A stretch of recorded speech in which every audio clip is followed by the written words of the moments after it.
Home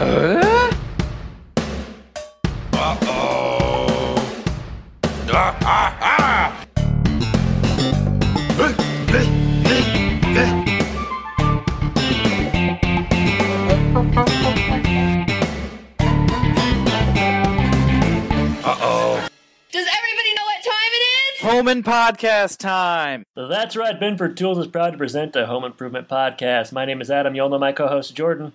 Hey, Jordan. Good morning. Hi, Adam. How are you? Good. No complaints whatsoever. What could I possibly have to complain? Everything is going so smooth. Be frustrated about? No. Bit of an auspicious start to the record today. I got on the horn. You and your wife are kind of fighting behind the scenes. I can't get my. At first, I couldn't get my levels up. Couldn't hear myself, and then my very old MacBook went to like a multi-screen thing. We're sharing screens. It's episode 153 on Home and Podcast. What do you expect? Expect the unexpected, pal. Oh man. The sweet fact that we only have about 55 more episodes to go just gets better and better. I swear to you, you're gonna miss all this nonsense someday. I'm gonna miss talking to you for sure. Yeah. But that's about it. We'll probably won't speak ever again after we're done, right?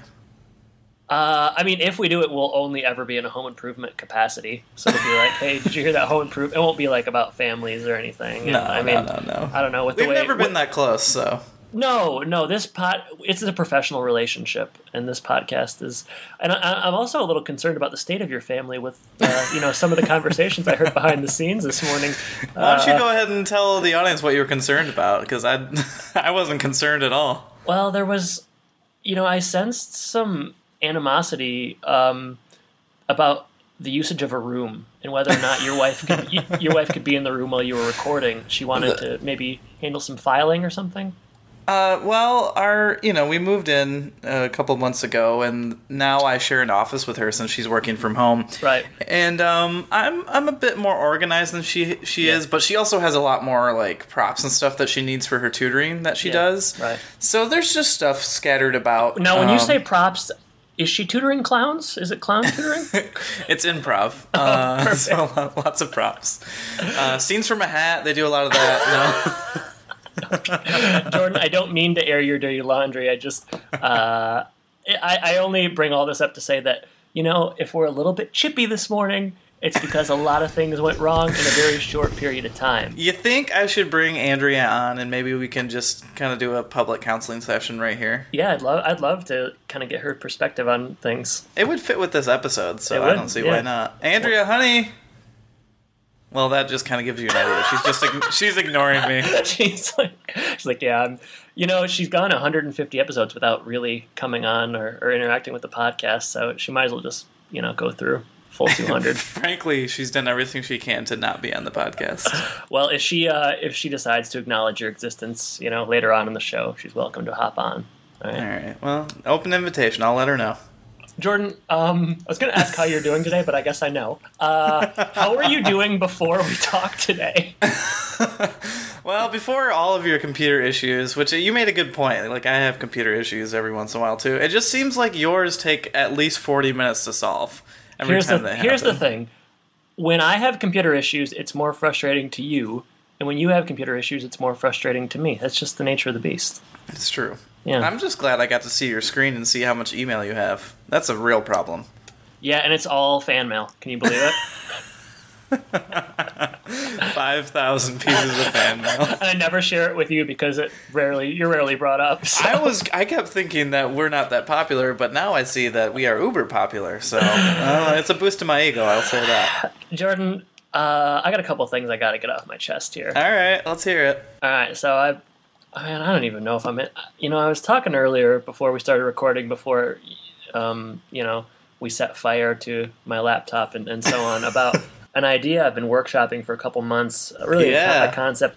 I'm not sure if I'm in the right headspace to do that now. Oh, I think you promised it to me. Okay, well, let me start with the home improvement related news, okay? All right, fine. Okay, so I have an article from sfgate.com, which I thought might be like a conservative thing, but I think it's a San Francisco Chronicle newspaper's website, full of ads and your typical home and podcast kind of recommendation. It will give your computer a virus. But I want to read this article to you. The first couple of paragraphs I'll read quickly, and I kind of want to ask you, or I just kind of want to get your reaction as I'm reading. I'm not going to tell you who or what it's about, but you may have seen my tab earlier when we shared screen, so you have the slightest inclination. I did, and I'm very confused, so I'm but excited you didn't to look hear any further into it. This has not been spoiled for you, correct? You told me not to do more research on submarines, so I didn't. Perfect, okay. All right, so this is home improvement related. I will bring this back. Mystery submarine spotted in Monterey Bay belongs to former child actor. And this was written by Alani Latang on July 16th, 2019. I don't know how we missed this. All right, here we go. Here's the lead. There was an unusual sighting in Monterey Bay over the weekend. A submarine docked at Fisherman's Wharf and in the bay. Quote, "We are out here every day, so any interesting boats around, we definitely notice them," end quote, said Andrew Kim, who saw the submarine. Kim works at Monterey Fish Co. on Wharf 2. Rumors followed of what the submarine is doing in Monterey Bay. This is poorly written. Quote, "There were some people talking about," there's missing words, "about how it might have been a drug smuggling boat," end quote, Kim said. It just docked. It just docked at the bay. Action News 8 found the owner of the submarine, Taryn Smith, who happened to play the youngest son, Mark Taylor, on the TV show Home Improvement. He explained that the sub wasn't being used for anything nefarious. Quote, I don't know. Quote, "No, we're not smuggling drugs. We're not attacking the U.S. We are just Californians having a good time," said Taryn Smith. It so fits into his character. So I mean, I'll give you more information, although there isn't much more. Okay. I might as well just read the whole article. It's only about 5 lines. Smith says, It's not only about having a good time, but teaching people how to pilot the submarine. The sub was originally made for the Swedish Navy and was purchased in Florida. Scrolling down. From me, so that's why I know about this. This is so full of like pharmaceutical ads that it's really slow. Community Submersibles, a Berkeley, California-based company, uses the sub for their pilot program. Smith teaches people how to dive the Shamu-themed submarine down its allowed 600 feet, and so on and so forth. But you get the gist. What do you make of all that? Yeah, Shamu-themed. I like how they really kind of buried the lead there, right? Oh, man. I like that they made it seem like this was drug smuggling or like a nuclear submarine attacking San Francisco. That was a good part of this article. The intro would almost hit if there weren't like 5 missing words and a million misplaced commas. Like it almost would have done something for me. And that big ad talking about like erectile dysfunction that was right in the middle of it. Yeah. I mean, that, yeah. It's, took away from the seriousness of the reporting.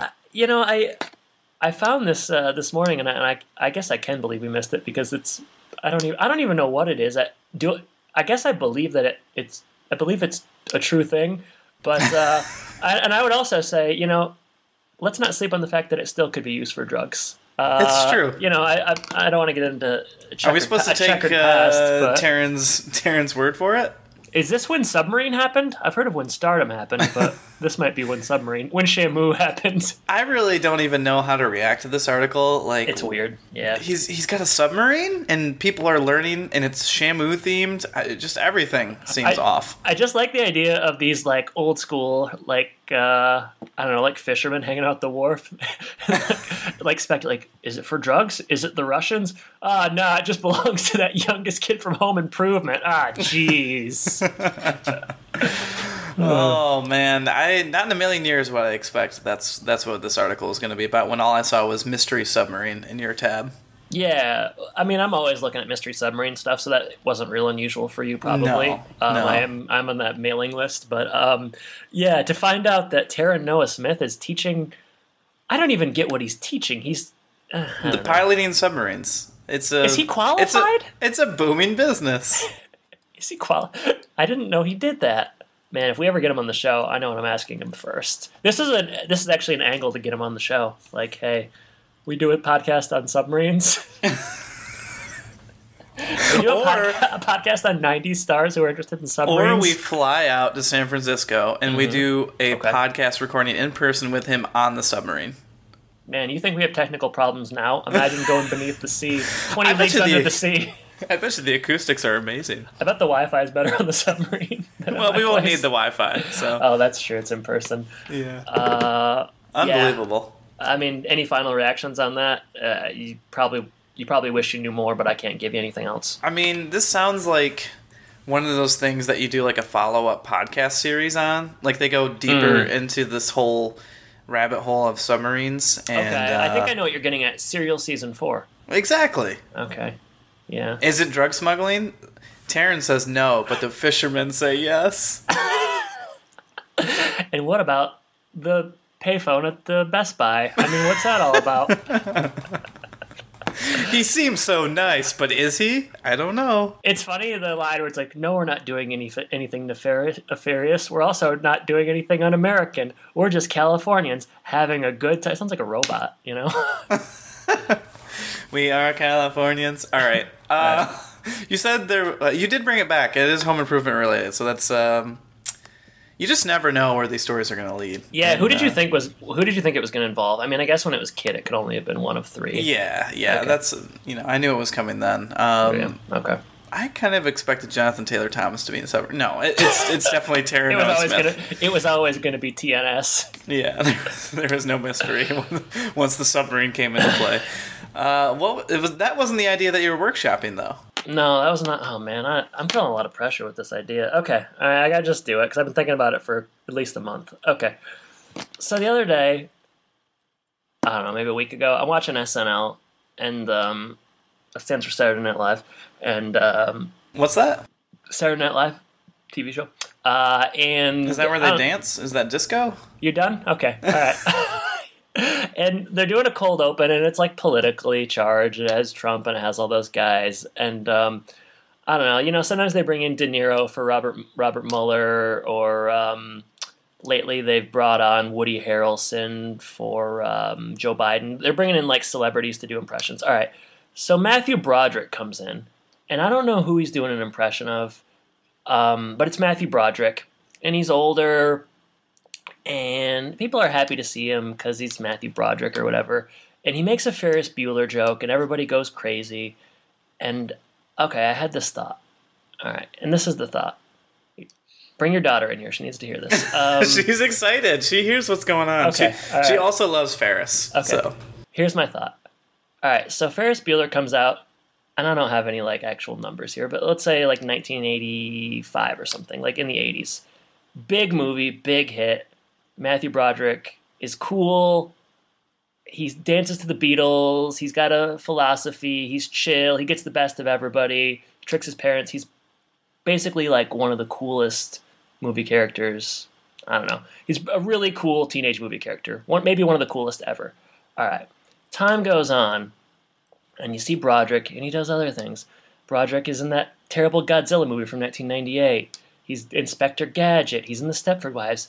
And he grows up. He was adult Simba. Does that fit into my narrative? That's neither here nor there. Okay.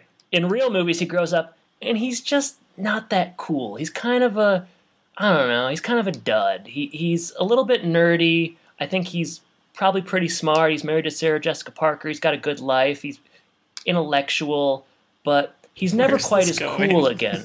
He's older. He's heavier. You just get older, you age, whatever, things happen. But every time I see him, it takes a little bit away from the Ferris Bueller character, and I think, man, this guy's actually not that cool. And then I see him on SNL, and he's probably like 50-something, and he's just kind of nasally, and I'm thinking like, man, I don't know, Matthew Broderick, he's just really not that close to Ferris Bueller. All right, so this is where my idea comes in. All right. Imagine a world where Matthew Broderick never acts in another movie after Ferris Bueller. Mm-hmm. Imagine that. All right, so here's what happens. I'm imagining it. He becomes like a mythic character. He's like J.D. Salinger or like a recluse. He never acts in anything else. He goes out on top, and he's regarded as being one of the coolest guys of all time. And we never see him in the Stepford Wives or Godzilla or god-awful Inspector Gadget nerding it up, and he never makes bad cameos and gets older. He just like lives quietly. He's always remembered for Ferris. He goes out on top, and he's like a guy that we write articles about online. It's like, oh man, that guy was so cool. That guy really had it figured out. Man, that greatest greatest performance of all time. Cool character. He, we never lived to see him become a villain. And these are the thoughts that I've been having lately. I think if he retires after Ferris Bueller, he becomes kind of an icon. Thoughts? You've been thinking about that for a couple months? A month, probably. Oh, Adam. I'm so sorry. No, I got a lot of other things I think about. But what do you think? Come on. For me, the funny thing is I haven't really seen any of those other works. So for him, the Ferris Bueller stuff is still intact. Okay. And he's not tarnished by these other things. Okay. But put yourself in the position of me. Somebody who has. It's hard to. You think in a very different way than me. I don't know. I feel like it's completely normal that people have cyclical careers where stuff goes up and goes down. So yeah, you can't be at the apex forever. But I'm just saying, if he retired after Ferris Bueller, he'd be like a legend. Like people would. He still is a legend. I mean, what happened when he made a joke on SNL? People went crazy because he's a legend. People were bemused, but it was kind of a bummer. Well, even him being on the show, like you said, they're bringing in these famous people just to do these things. And who did you say? It's like him and De Niro and other people like that. So I don't know. It seems like he's still on that level. All right, so I'm not asking you to agree with me, but do you understand where I'm coming from? I guess I don't even know where that story went.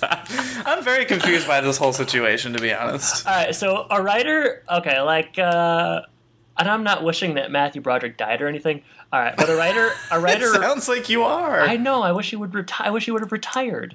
I don't even know if I wish that. I'm just saying if he had, he would have. Is this kind of like Isn't this kind of what like Mike Myers did? If you take out the Love Guru, he did the Austin Powers thing, and then Shrek. Well, Shrek was also incredibly popular. I know, but he's done 3 really popular things. I'm saying Matthew Broderick. One just iconic role. That's it. Goes out. What about Lion King, man? You don't like Lion King? I don't know that. With animated stuff, I don't think it's harder. That's people true. Are thinking a lot about. Although Shrek is animated as well. Yeah, that's a fair point. I think that when you think of Shrek, you think of Mike Myers, and when you think of Lion King, you don't necessarily think of Matthew Broderick so much as you think of just the whole thing. Yeah. In any case, all right. An author writes a book, doesn't write another one, or dies or something, and then they're iconic. They're legendary. People are like, oh man, I can't You're always wanting. You wish they would have done more, or you leave them wanting more. With Matthew Broderick, I don't want any more.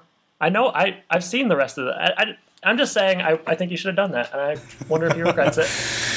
Well, I suppose if your life is only about your apex moment and nothing else matters, then sure. Apex Mountain, Matthew Broderick. I can see you don't agree with me. It's gonna have to be a poll. Very controversial poll. All right, I don't even know how you're gonna frame that question. It's gonna be interesting. I don't know. I just give me this. Is it an interesting idea? Is it something? I don't know what idea you're even proclaiming here.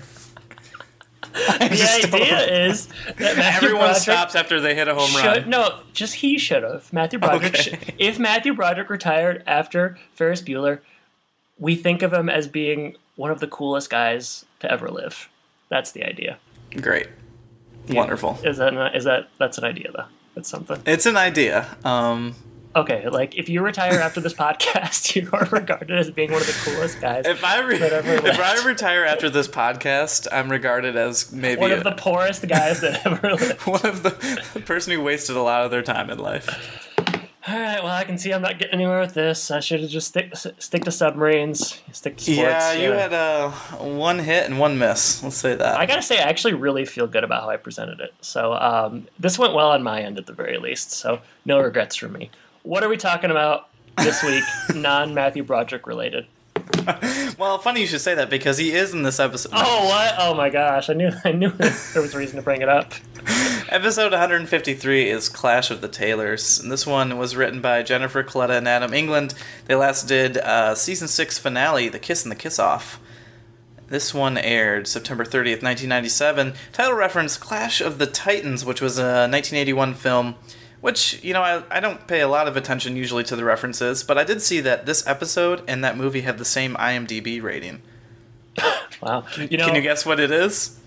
Yeah, I know what the rating for this episode is because I'm looking at it. I gotta say, I showed that movie when I was student teaching, like a million years ago at Comstock High School. It's really bad. This episode is better than that movie. So I read the premise and I saw a couple of like the images, and it looked like it might just be awful. Uses a lot of like claymation stuff, which is sort of interesting, I guess. Not this episode doesn't use any claymation, so that's kind of a difference. It's got them there. So, yeah. All right, alternative titles. I've got 4 really poor ones. 1, 2, 3, 4, 5. I mean 4.5. I'll probably read my 5th one, but yeah. All right. Why don't you go first then? All right. The Suburban Sellout. Okay. Yep. I thought this might be your first one. Gotcha journalism. I couldn't. I was gonna bring it up later, but yeah, I couldn't use it as a title. I mean, that's definitely it's a combination of gotcha and yellow journalism in this one. But man, it's a noisy vehicle. All right, next one for me. This one is kind of related to the opening scene when the boys are looking for food. Mom, meatloaf! I don't know, it kind of reminded me of that. They're just like shouting for food. Yeah. That is good. How about busting Binford? Okay, here's mine. Hey, Binford, you're busted. I'm glad we both did that. That's good. Yeah. All right. I've got. I'm guessing you have a pollution-related one. So I do here's not. mine. Oh no. Okay. Well, mine's pollution confusion. Yeah, that checks out. All right. This isn't funny, but this is the New York Times slogan: "All the news that's fit to print." I kind of wanted to get it in there somehow, so I did. Yeah. You subscribe to the Times? Yeah, because I'm so liberal. No, I don't. But I don't know. Do I respect it anymore? What do I respect? Matthew Broderick, I know that. I respect his career pre-Ferris Bueller. Do you have any more? I got one more. Okay. Mediation and meditation. Somebody has definitely done that before. I gotta believe. Way. It's very no way. All right, well, it's close to something. All right, here's my last one. I feel pretty good about this. Wanna be a baller, dog collar. You should feel good about that. All right, so now you're going to stop with alternative titles for the rest of your career. Yeah. Go out on top. I mean, like Matthew Broderick. Yeah, I mean, a good thinking, I guess. I don't know. Will I be regarded as one of the best to ever do alternative titles? Well, if there's, 1 out of 2, I don't know. Yeah, I guess so. Fair. Yeah. Right, one of the best, but also one of the worst. All right. Let's get into it. Yeah, 25 minutes later. Tim's working hard peeling some potatoes, and Brad has a good idea that Tim should have thought of, and that's a power peel. Oh, man, I just thought of an alternative title. Crap. Power peeler? No, the potato fan, man.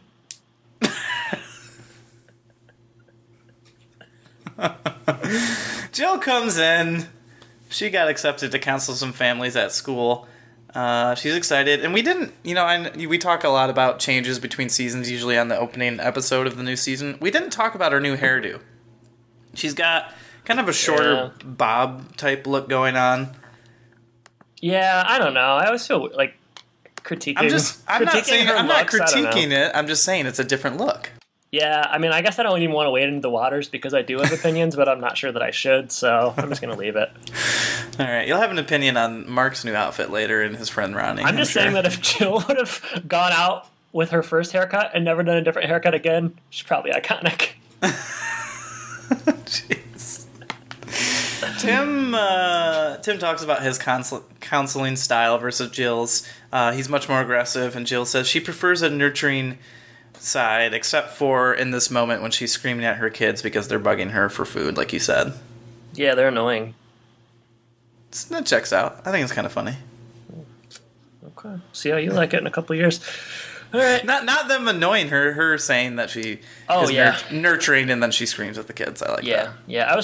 I thought there was maybe a nature versus nurture title in there, but couldn't make it work. So. Couldn't tease it out, huh? No way. Can you tease out this next scene? Yeah, commercial spotlight real quick. Oh. So pull-ups, diapers. They they got a commercial with it's a wrap, pull-ups wrap. Oh. So you know what I'm thinking? No, I've seen everything. Oh. Babies love rap music. It's not a bad rap, but it's just sort of like, who's this for? Who's the target audience, right? Baby rappers? Yeah. Little diaper? Babyface? I don't know. Yeah, so that's it. I'm in commercial spotlight. Do I like it better than the A-Rod one? Yeah, because it makes me think less. The A-Rod one gets me so introspective. Yeah, the pull-ups one just makes you happy. You're entertained. Also, the A-Rod one, hypocrisy. You know, A-Rod, you haven't always surrounded yourself with great people. Steroids, you know? Well, that's why he can speak to it, you know? He's been at the bottom, and now he's rising above it. Interesting perspective. All right, we're in the kitchen. Tim's still working on the potatoes. Kind of a subversion of gender norms, Jordan. I guess so. I didn't think about that. Well, which is something the show doesn't do very often. Think about it now. The only subversion the show ever does is when Jill or Brad or somebody goes out to the fence and says Tim. This is an actual subversion, whereas that is, yeah. All right, Mark arrives, he answers the door, and he's got his boy, Ronnie, Ronnie. Man, I remember this episode really well from when I was young. I remember Ronnie vividly. Who could forget Ronnie? Ronnie is, if Mark is goth, Ronnie is goth XXL. He's got dog collar, chain attached to like Jinko-esque pant, eyeliner, shorts that are pants, eyeliner, spiky hair. He's the poster boy. He is the poster boy. Have they said goth yet, or will they even say goth on this show? That's something I'm beginning to wonder. Or did we just kind of attach that to it?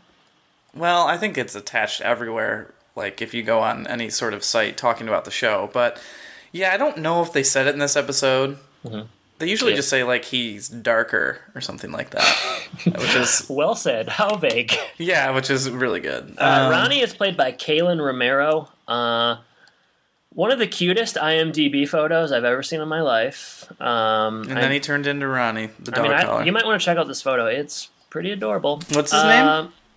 His name is Kaylin Romero. All right, I'll look it up. You keep talking. All right, 11 credits to his name. Last appeared in Rocker from 2006. I'm wondering if that's the Rainn Wilson movie. Also, he's going to be in 4 episodes of Home Improvement. So he's also in Mighty Joe Young. He's in that weird show P.S. I Love You that we talked a lot about, I don't know, a million episodes ago. It's like a spy. It has the really long synopsis. He's in that. But yeah, only 11 credits to his name, so he hasn't been in anything in a while. The 2006 film The Rocker is not the Rainn Wilson movie, unfortunately. So, but Kaylin Romero, sup? You know, I like him in this. I did see his picture, and it is precious. So it's pretty good. I can confirm. It's a shit. You know, if he would have retired after he took that photo. All right, I'll stop. All right, back to the scene. So yeah, he says sup. He's a one-word guy, you know, like sup, later, that kind of thing. Randy arrives, and he be writing. He's working on his next paper. He wants to write about the environment and protecting the environment. Tim says, "Hey, Binford's got a sterling environmental reputation. Why don't you write about Binford?" Randy says, "Hey, that sounds like a great idea." Jill, as she is wont to do, kind of tries to relay her adolescent experiences to what her kids are going through. She talks about how she was a high school activist and an advocate, and she was burning bras. Tim supported the women in that, presumably because it meant that they weren't wearing bras. Near the end of the scene, we get a line where Tim talks about saving the muscle car, and that was kind of his high school advocacy. So. And you know what? It's going to come back. Yeah, it is. Did not expect that one to come back, but it will. So yeah, that's what we're talking about. This episode is an intricate web. Did I say webisode? This episode is an intricate web. This is definitely not a webisode. I will say, you didn't mention Tim. You mentioned him peeling potatoes again, but he also started to make an invention here, as he is wont to do, and it butchers the potato. Let's just say that. Potato fan, man. Office. Jill also mentions, I guess she mentioned this in the first scene, right, where she is going to be I talked about counseling. That. Okay, sorry, was not listening. Was thinking of my next joke. No, just kidding. Thinking more about Ferris, that's all. All right, save Ferris. Office. Jill's, she's meeting with some parents, and, I think this is just a couple in marriage.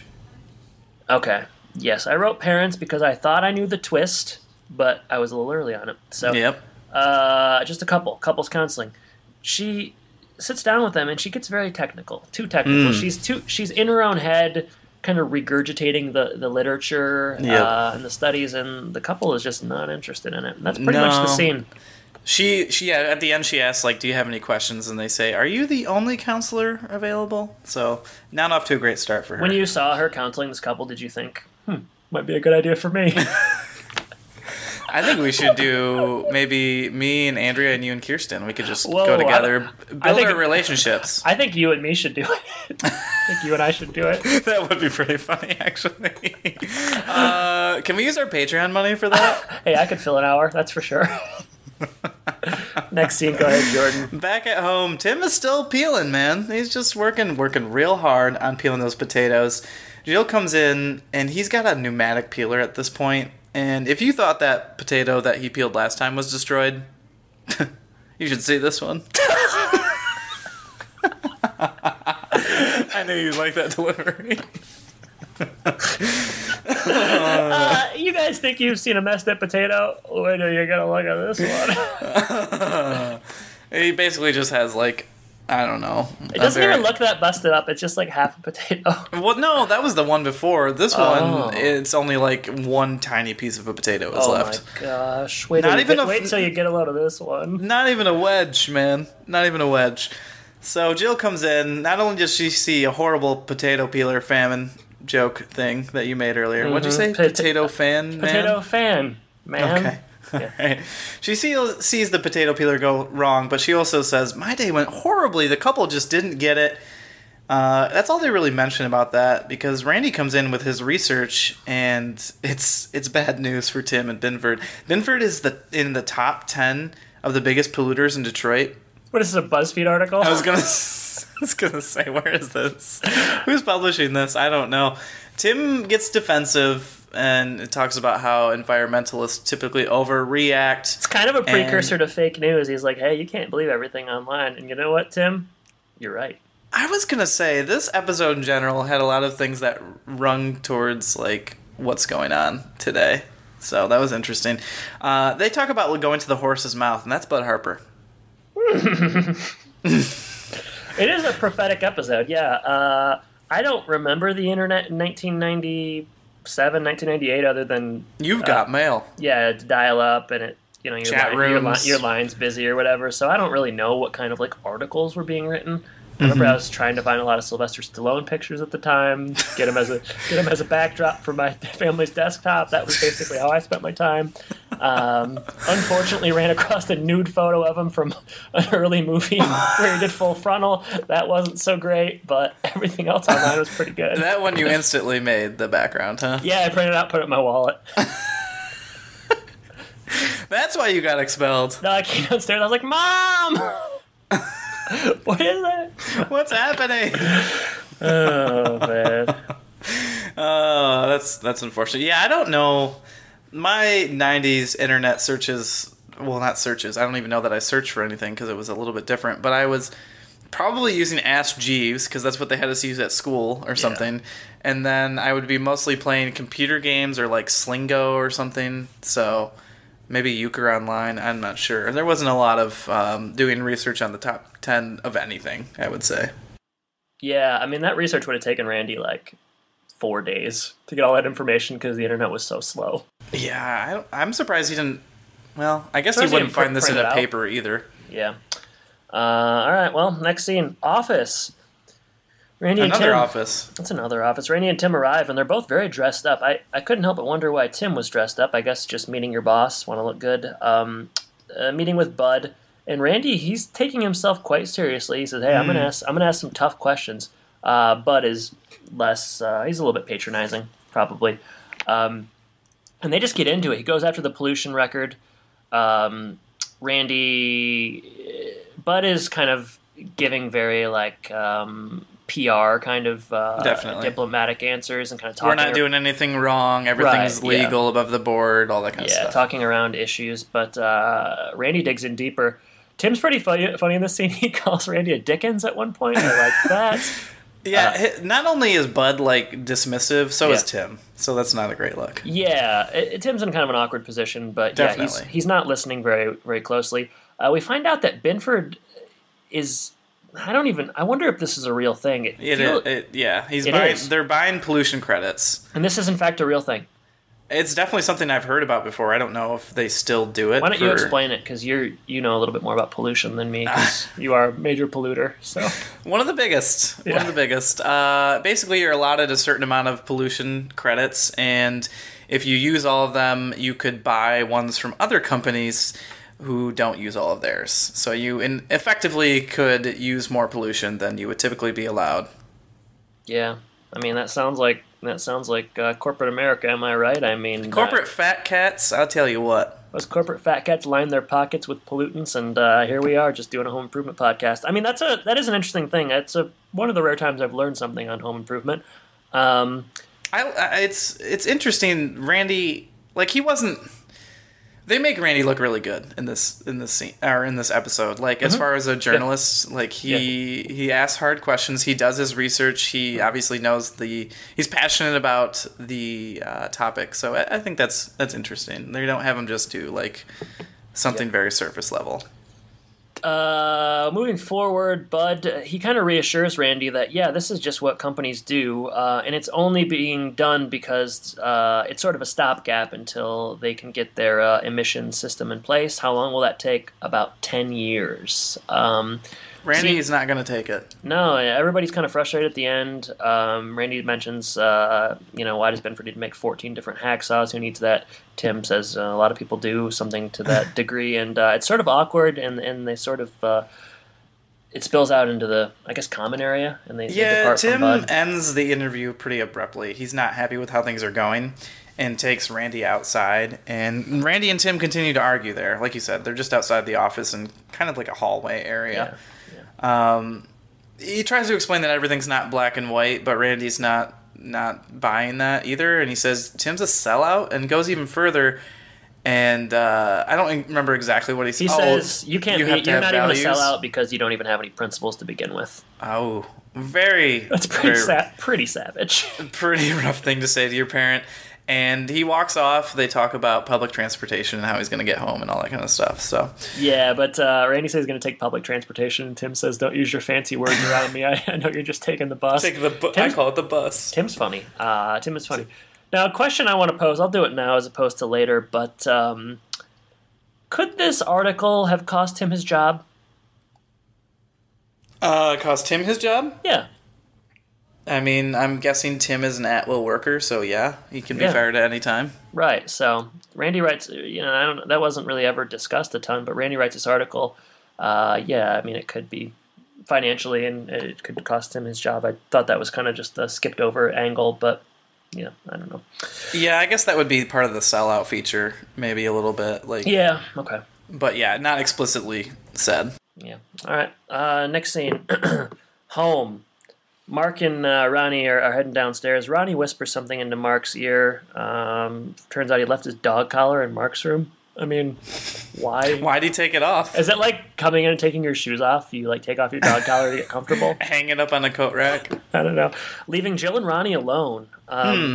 Ronnie is silent. Jill's kind of working on her computer, and she's trying some dog humor. That's what she's trying. Yeah, that's not real effective, but eventually she tries to sort of relate to him on a one-on-one level, but Ronnie's not really having it, and he just sort of bails. Brad sees the whole thing, kind of mocks Ronnie a little bit, gets a little bit of like, sup, later. It's okay. Brad's just roasting. He's still sad about his girlfriend. Tim comes in, and man, is he frustrated. I believe Randy comes in a few seconds later. He took public transportation. It's going to be slower. If you're trying to get somewhere on time, about 10 seckles slower. Public transpo is not the way to do it. Hey, 10 seconds. That's a lifetime if you're Randy. He calls his dad a tyrannical fascist, to which Tim says, "Did you call me a dinosaur?" Very funny. I'm laughing a lot. The scene ends with Tim talking about basically like activism and like giving things up, and there's some funny stuff about giving up tuna, which really had me getting my yucks, man. I'm thinking, I'm just loving Tim's jokes. I love it. It's great. It's so funny. I thought it was really funny. It is a lot of good lines in this episode. And Jill, I think, says something about Randy being young and idealistic, and Tim says, "What if he goes too far?" And that's what we're wondering here. What if he goes too far and costs Tim his job?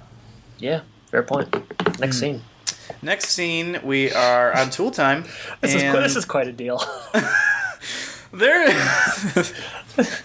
fiberglass everywhere, and there's about to be a lot more everywhere. You knew it had to get here, but this really amps things up, I gotta say. I would say things really escalate pretty quickly.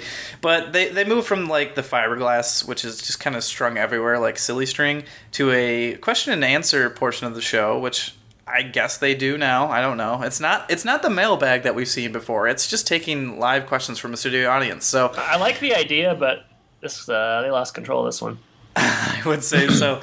First, the guys are interested in Heidi's swimsuit calendar, haha, and then they move on to the real like remodeling, home improvement questions about wood rot and kitchen remodeling. And then this guy stands up and he asks a little bit more about Binford's pollution record, because an article came out in the Lakeside High School paper that his kid made him read. This is a very woke school, I will say. And Al tries to squash the conversation pretty quickly, but this guy keeps going. He has more facts from the paper and whatnot. And the crowd really turns on Tim and Al real quick. Al mentions that this is a witch hunt, another thing that I thought kind of echoed a conversation happening now. Al then cancels the show after things really get out of control. It's a rabble. A rabble.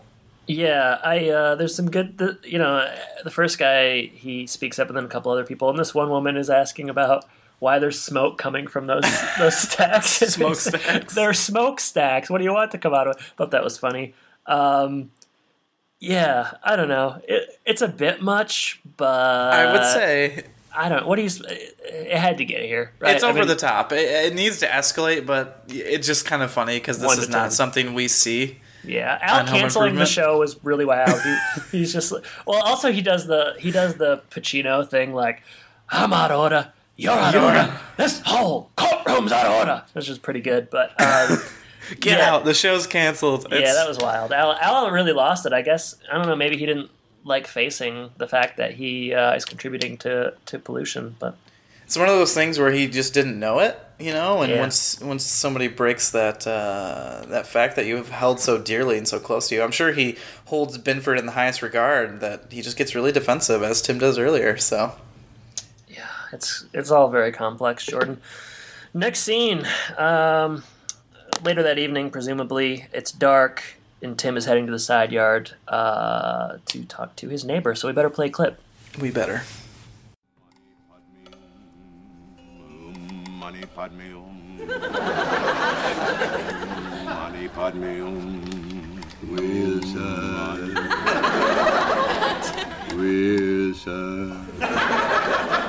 Wilson, what are you doing? Well, I was in a state of transcendental bliss. Well, I'd like you to return to the state of Michigan if you could. I want to talk about this article in the Lakeside High Reporter. Oh, well, I haven't read it yet. I'm still working on the New York Times and the Calcutta Courier. Usually I don't get to the high school papers till midnight. Randy wrote an article in there exposing Binford's poor environmental record. Right. I'm real angry about it. Well, Tim, why are you angry? Because Randy wrote the article or because of Binford's poor record?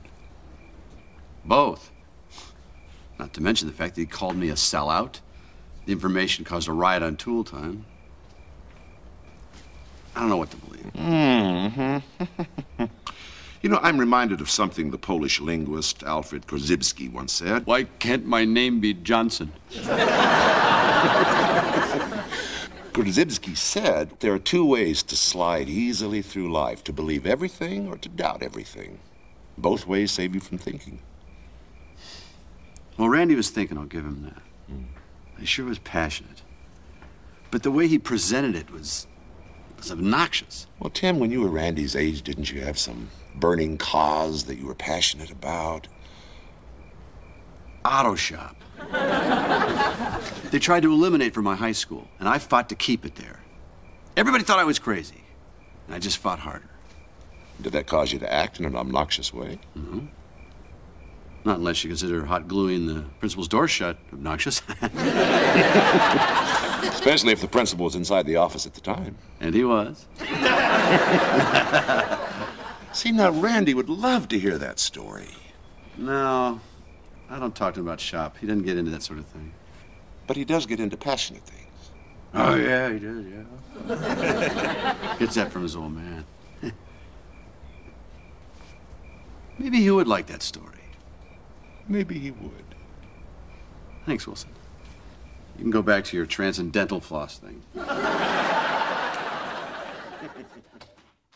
Wilson is practicing transcendental meditation. Some jokes come with that, but Tim gets into the situation pretty quickly. He talks about his anger and his frustration. Wilson, for his advice is it's of a mixed bag. Sometimes it's apt, sometimes it's not. I felt like this episode was pretty good. He kind of puts it in the terms of being young and being passionate and caring about something. It is sort of related back to Tim's fight in high school for auto shop. His school wanted to cancel it in favor of, we find out later, in favor of band. But Tim, he felt strongly about something. He took a stand and he made a change. And Wilson thinks, hey, maybe you should tell that story to Randy. He might be able to relate to it. And Tim has the realization at the end that, yeah, maybe he might. And I thought it was a really nice, short scene. Liked it a lot. Yeah, it was good. Before that, they talk a little bit about, you can skate through life in two different ways. So take the easy way out. You can either believe everything or doubt everything. So Wilson, it's implicit here that he likes, neither of those. Yeah. So challenging your perspectives, which I guess is what he's asking Tim to do here a little bit as well. So, like you said, it's good advice from Wilson here. So they go in right away. Right inside, because during this scene they also pan and you can kind of see Randy coming into the living room. So Tim walks into the living room and Randy is ready to leave right away. He's obviously thinking we're going to have another dust up and I don't really want to have this conversation. So he starts to leave, but Tim stops him and he does share this story about fighting for shop class.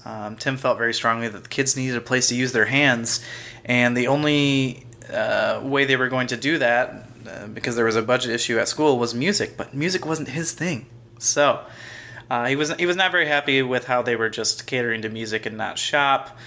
Tim did go over the top, and I guess they're saying in this episode that Randy went over the top as well by going after Bud. So that's never felt that way in the moment to me. It didn't feel so much. I guess maybe the only thing that does is when you talk about the Tim having his job there, I think he went over the line when he said his dad was a sellout, didn't have any principles. True. But I guess that's... I don't know. As far as the journalism aspects, I didn't feel that way. But sure. Let's see. He didn't want... Tim says, I went over the top. I didn't want to destroy music, but that's how I came off. So our passion can cloud our message, so we have to keep that in check. Randy appreciates the story. He appreciates his father kind of meeting him in the middle here and apologizes. And Tim says, next time we meet with Binford, it's going to go better. So we presume there will be another meeting, which I thought would be the next scene, but it is not. I have some questions about what that next meeting's going to be like, right. But I guess we're not supposed to think about that. I doubt this will come back, but yeah, all right. So final scene, back at Jill's office, new couple, and they're having trouble with their son. We cut to the door, in walks Ronnie, and he says, "Sup," and Jill recuses herself from, this couple, and the episode kind of ends. I remember that Ronnie was going to come back. I thought it was with the earlier couple, but it was with this one. It's a funny ending, and we roll credits, fade to black on Clash of the Taylors. Jordan, what are we calling this now? Highs and lows? I don't Castle's know. Corner. Castle's Corner, highs and lows. What do you make of this one? This is a good episode. It is funny. There are a lot of good lines. Everything from Tim's reactions and the jokes that he makes, not understanding what Randy's saying. I know they do that a lot where Tim doesn't understand what Wilson's saying or maybe regurgitates it incorrectly. But I just found the way that they wrote this episode and maybe the heat of the moment, him not doing it, it was a good juxtaposition and kept it very sitcom-y in an episode that could have been, I guess, a bit more awkward because of the arguing between father and son here. So I thought that was good. Ronnie is good. Just the one-word answers and his general demeanor and everything. We continue to see Mark go down the goth path, so we will see what happens next. They haven't really discussed it yet, so I'm excited to see that happen. But no, I really like most things about this episode. I like Randy's journalism. I like the way that they kind of portray Randy as, you know, they portray him in the whole series as like the smart one, and they continue to do that here. And maybe the only thing that I felt was a bit much was the scene where like Tool Time just goes haywire. But even that's not like, it's just kind of funny. So yeah. Good episode. They balanced the conflict with humor very well. And that's all I got to say about that. Adam, what do you got to say? We didn't mention this, but did you like it when Bud called Mark the Karate Kid? Yeah, he at the start, Bud mixes up all the kids. He's like, "Oh, you love soccer or sports or whatever. Oh, you're the Karate Kid." The Karate Kid. All right, and he's like, "What do you do?" Yeah, he says, "I'm a journalist." He says, "I'm a journalist." All right. I think this is a really good episode. I echo many of the things you just said. Tim is really funny in this one. There's some really clever lines, and I think you're right. It does kind of blend the comedy with the conflict very well. Randy it's a really good Randy. It was like one of the better ones I would maybe say ever. I mean, like, he's really on the ball. The journalism stuff works. I bought it. The scene with Bud seemed, I don't know, just like it all felt very, I mean, I'm not going to say real, but like it wasn't especially sitcom-y. Like I bought the conflict in this one and sort of, I don't know, the difficulty steeped in the situation. Like, Tim works for a company that probably isn't altogether honest, and Randy is a young aspiring journalist, and they just kind of have to figure out how to marry Randy's ideals with the practicality of the world, I guess. Really liked it. I think the stuff with Ronnie is funny. He's a funny character. I look forward to seeing more with that. Jill's stuff is good in the office and kind of her struggle. Not a lot for Brad, but we get a lot of Brad-centric episodes the last year or so. But yeah, this episode is just really sharp. Every scene is pretty valuable. It moves around quite a bit. It's very witty. Lowe's, yeah, I mean, the Tool Time scene is a bit much, but I mean, it's close. It's close. Like, they're doing what they need to do. They maybe went to 10 when they should have only dialed it up to like 7 or 8, but it's not that bad, you know. I really like this episode. I think, you know, I'd be surprised if this wasn't one of the better ones of the season. And I got to say, in general, pretty happy with season 7 so far. So, yeah. How do you like that? I like them apples. Yeah. Maybe we're gonna like season 7 the best. That would be contrary to everybody else. I was surprised this only got a 6.9 on IMDb. So, do you think that we like season 7 because it reminds us more of like the television shows from when we were like, I don't know, 12, 13, like the television shows of our quote unquote like formative TV years, and it's just like more familiar and comfortable to us? I think in general, I've liked this series a little bit more as the kids grew up. Okay. So maybe that's why. I don't know. But I guess we're going to find out. We're only 2 episodes in. We still got 23 to go. So. I mean, I've heard that they're all really good. So I expect there not to be any duds in season 7. There's maybe some hidden gems in here. Yeah. We'll see. All right. Well, with that, let's go ahead and talk about social media. If you want to reach out to us, go to thehomeinpodcast.com. You can also go to Facebook and Twitter at Home in Podcasts. And if you'd like to support the show, you can do so by leaving a review on whatever podcasting app or website or whatever you use to listen to our show. You can also go to patreon.com/homeinpodcast and donate $1 a month. Will get you episodes, bonus episodes that we have. We have maybe 10 bonus episodes, something like that. So a lot of content on there for you to just binge and enjoy. And of course, you can go ahead and reach out to Adam on Twitter because he's just blowing that place up. So Yep. Yup. Adam, you might not have anything to share since we're recording pretty close to the last episode, but do you? Do you have any polls or anything? Have things to share. Thank goodness. No polls, though. Oh. I don't know if you saw this, Jordan, but Adam Thielen of the Minnesota Vikings, wide receiver, wore custom home improvement cleats against the Lions. What? They're pretty cool. Yeah, I mean, obviously you don't follow us on Twitter because I tweeted like 2 pictures of them. I told you I'm off that place. Oh yeah, sorry, I forgot. Well, they're pretty cool. I'll send you a picture, but yeah, they're.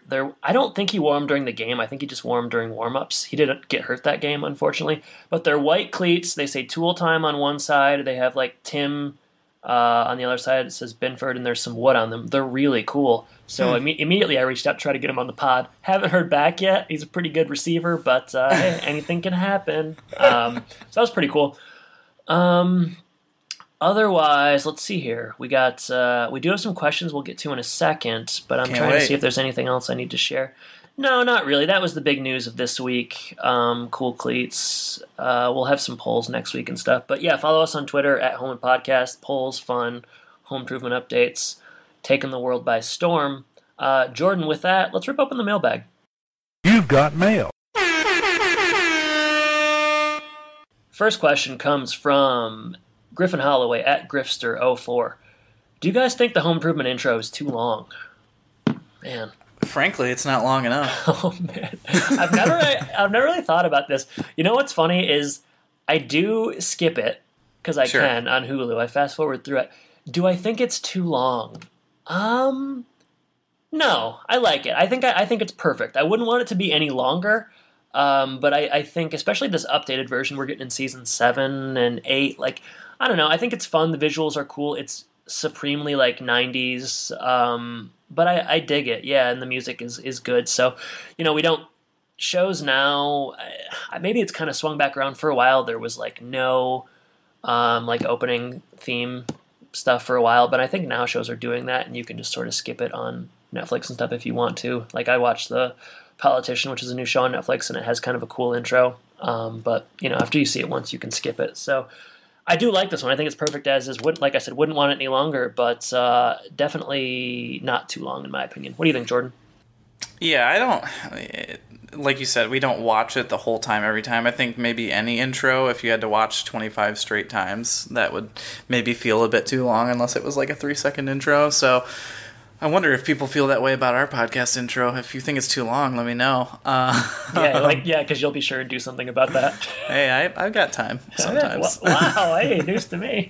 Only sometimes. Yeah. I don't feel like it's too long. I think another thing too is that we've had like 3 or 4 different ones, so they change it up every once in a while. Even the music changes a little bit, and obviously the graphics change, so that helps to keep it a little bit more fresh. But yeah, it's not like I sit and watch it every episode, but I don't feel like it's too long either. I think it's right on.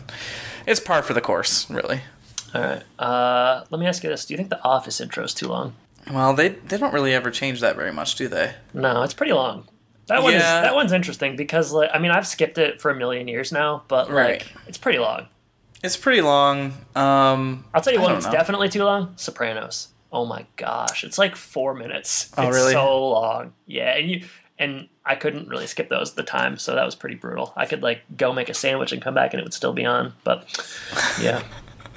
Yeah, I don't know. I mean, I haven't, like you said, I haven't watched The Office in a long time. I just like the music, you know, brings back fond memories for me, so maybe that just helps me get through the whole thing. But all right, next question. At Kig tweets. She returns. No one's more surprised than me. All right, this is a question mainly for me, but I'll pose it to you. What's the silliest thing at Lions Tour has ever said on the show? Oh, man. So many things come to mind. I mean, all right, off the dome. Social media aspect? You like that one? Yeah, Grandpa's pretty silly. You're not a real silly guy. Social media aspect was silly. Grandpa's pretty silly. I remember one time early on the show, you kind of like hinted that your pubic hair was going gray. That was pretty silly. I swear to God, you did. I don't remember that. And it was when Kirsten was listening, and even she like texted me and was like, "Is Jordan saying that his pubes are gray?" So hey, it's definitely a thing. If she can go ahead and isolate that, I'd like to hear it, because that doesn't sound right at all. Once the podcast is done, I'll go back and listen to all the episodes when I'm nostalgic, and I'll find it and I'll send it to you. I feel like there were a couple episodes where we. Whoops. It seems like early on. We're getting excited. There were a few episodes early on where there was a lot of innuendo. So I feel like I inserted myself into that conversation as well. Yeah, silliest things. Yeah, Grandpa social media aspect. Oh, you couldn't... Larry Houdini. You couldn't say that. That was pretty silly. Sir Harry Houdini. That was pretty good. Perhaps the silliest thing I've done is those... When we read the reboot and we had those different voices. Yeah, it was pretty silly. That we could not get through because it was just ridiculous. Yeah.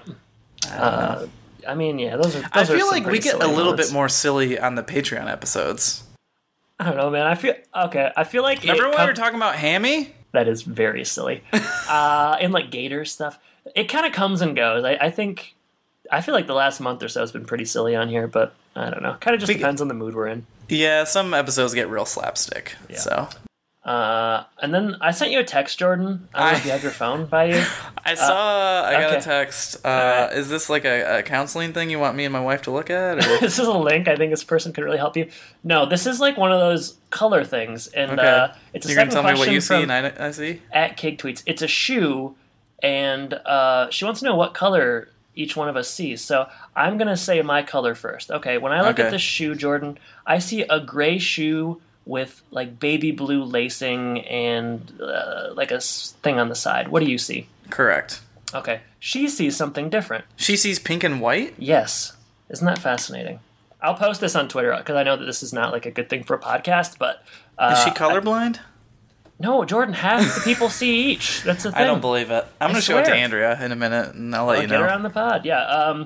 Other than that, yeah, those are 2 questions from her. We got another question, but we'll save it for next week. It's about a reboot, so I'll try to formulate a new opinion on that. But yeah, thanks for reaching out. Formulate a new opinion. I don't know. People always ask about that. I want to answer every question because we don't always get a ton, but I also am not sure I have anything new. But I can frame it in a different way. Yeah, also, Michael Jordan said that we weren't a Hall of Fame podcast yet. That was weird.